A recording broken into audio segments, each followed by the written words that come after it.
Allegations. Let's speak to Phil Robertson, the Deputy Asia Director for Human Rights Watch, joins me now from Bangkok. Good to have you with us on the programme, Mr Robertson. I mean, why are the authorities so worried about free speech and civil society groups? Well, quite clearly, the Vietnam government is trying to maintain control over civil society. They want to make sure that activists who are speaking out about land rights or democracy or human rights are not given a platform to do so. And one of the ways they do that is keeping them locked in their homes, barring them from leaving their homes or their neighborhoods, using police, using thugs, in some cases, super gluing locks closed on the outer doors of people's houses. It's shocking and it's outrageous. Would it be wrong to think this is just happening now, or has there been a steady erosion of free speech and public debate over, several years? Well, it certainly is the case that this practice in terms of restrictions on freedom of movement has been going on for quite some time.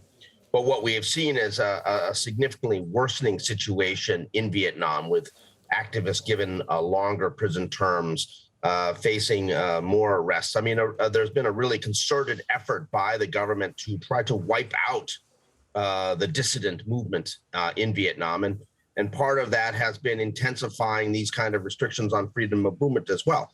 Most people haven't really paid attention to this so much because, other issues are seen to be more serious in Vietnam. But, for the activists who face this gauntlet of restrictions and being able to simply go about their business, it's one of their biggest concerns. If this is happening so obviously, why are we hearing it from Human Rights Watch and not from diplomats themselves in the country? I mean, is it because the international community is preoccupied with other issues like the pandemic and Myanmar, for example?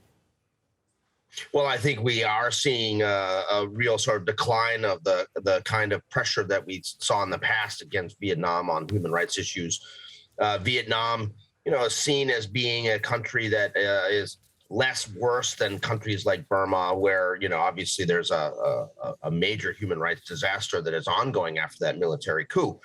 But I think that people underestimate the Vietnam government. I mean, you're talking about a country that has well over 150 political prisoners, that has systematically denied basic freedoms to its people over the years, and it's a single-party dictatorship. And these sort of things, I think, need to be part of what the international community is talking about when they raise Vietnam, and not just talking about Vietnam being opposed to China or Vietnam being the new Asian tiger for economic development. Phil Robertson from Human Rights Watch, thanks so much for joining us from Bangkok. Thank you.